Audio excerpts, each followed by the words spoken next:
Assalamualaikum warahmatullahi wabarakatuh. Oke teman-teman, kembali lagi di channel Pengusaha Muda karena yang muda yang harus berkarya. Oke, ini saya sedang melakukan tugas yang terpenting dalam budidaya ikan gurami ya teman-teman ya. Jadi inilah yang sangat-sangat penting dalam budidaya ikan gurami itu ini teman-teman. Ini agar kita itu menyeragamkan ikan pada saat panen itu sangat-sangat harus dilakukan ya. Seperti ini dia. Ini ukurannya jauh beda teman-teman. Jadi ada ini rata-rata ukurannya 5 jari ya, dan yang kita pindahkan ini sekitar 4 jarian. Yang 4 jari itu kita pindah di kolam sebelahnya. Karena apa? Ini harus dilakukan dan sangat penting teman-teman.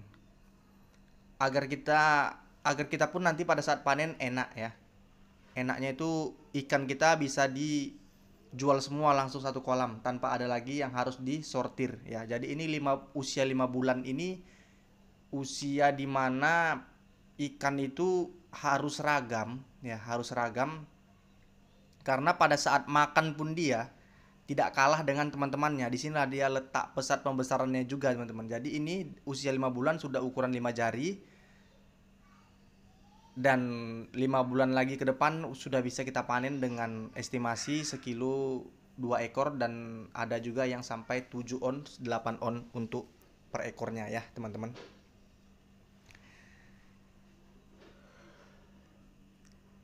Jadi inilah ya teman-teman ya hal yang terpenting. Jadi misalkan ya teman-teman kan lihat juga di beberapa video kita ya, cara penyortirannya kan berbeda-beda. Ini proses penyortirannya seperti ini. Kalau teman-teman mau melakukan proses penyortiran seperti ini sisakan airnya di atas mata kaki ya.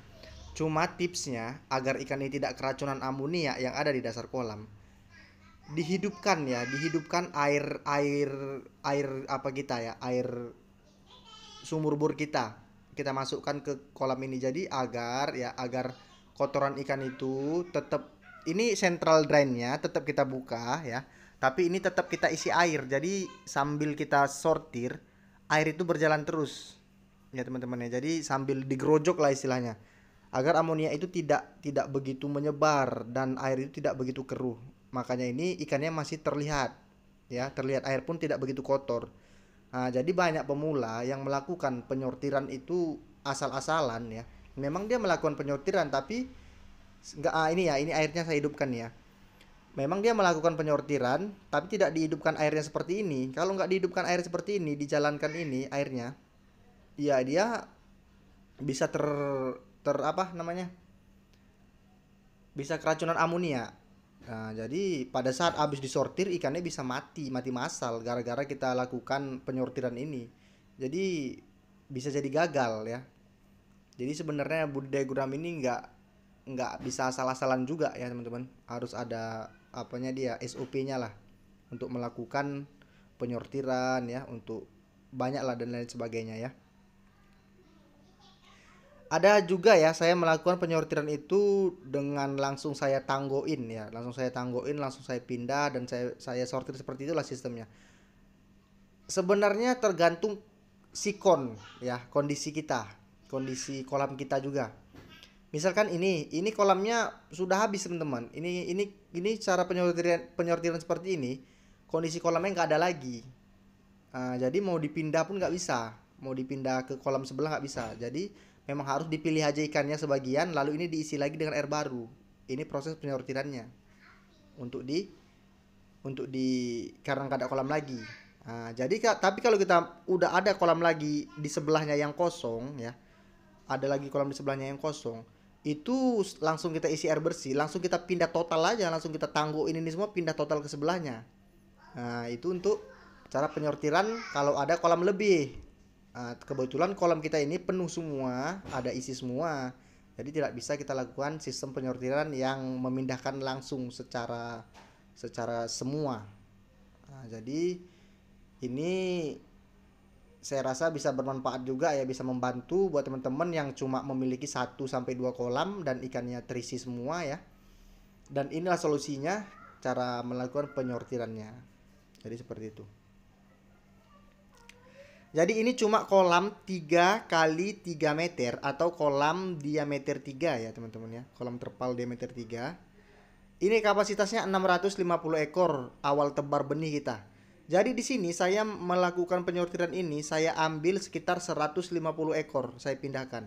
Jadi sisanya itu tinggal 500 ekor dalam kolam diameter 3 ini.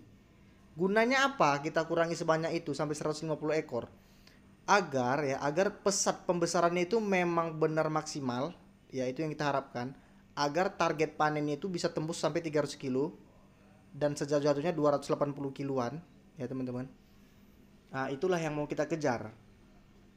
Biasanya kalau saya pakai sistem seperti ini ya, sistem sistem 500 ekor di usia 5 bulan ke atas, itu selalu tembus target. Sejatuh-jatuhnya kita dapat 270 kilo teman-teman.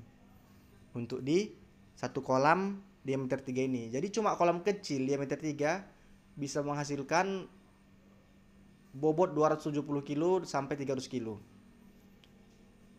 Untuk estimasi keuntungan itu sangat lumayan teman-teman ya, bisa sampai ya sekitar 12 jutaan ya. Itu keuntungan kotornya.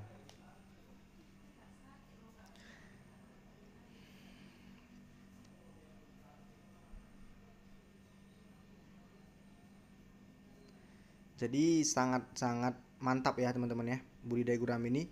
Kalau kita tahu tekniknya, tahu cara-cara pembesarannya, ya seperti ini nih teman-teman. Awalnya kalau awal tebar kita tebar sedikit itu sayang, kolamnya kan besar ya. Diameter 3 ini termasuk besar teman-teman.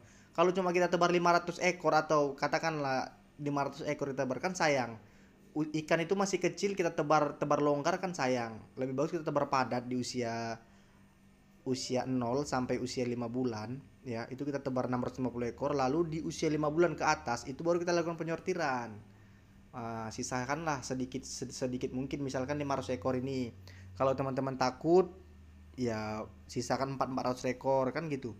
Tergantung teman-teman lah yang menggeluti usaha ini, gimana enaknya. Kalau takut kan ini kan misalkan 500 terlalu padat bang, takutnya nanti nggak panen, takutnya nanti ada kendala. Nah nggak masalah, dikurangnya aja sampai 300 atau 400 nggak masalah.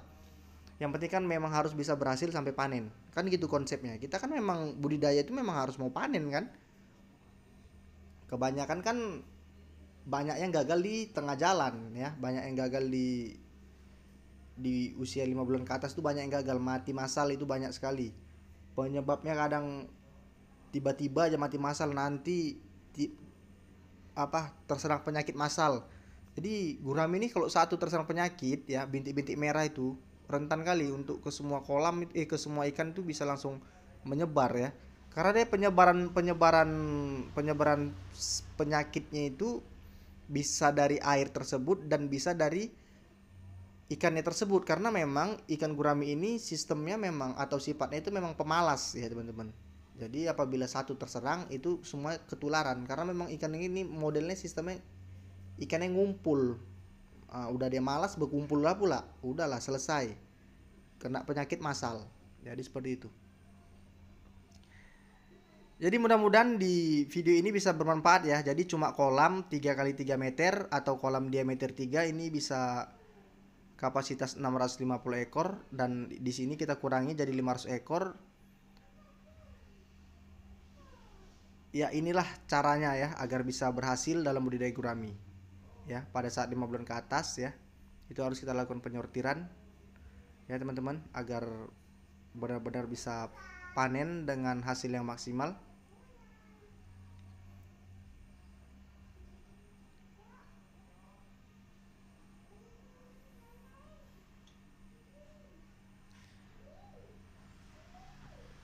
Saya rasa cukup ya teman-teman untuk penjelasannya ya. Mudah-mudahan bisa bisa bermanfaat lah, bisa dimengerti ya maksud dari video-video kita ini melakukan penyortiran ya.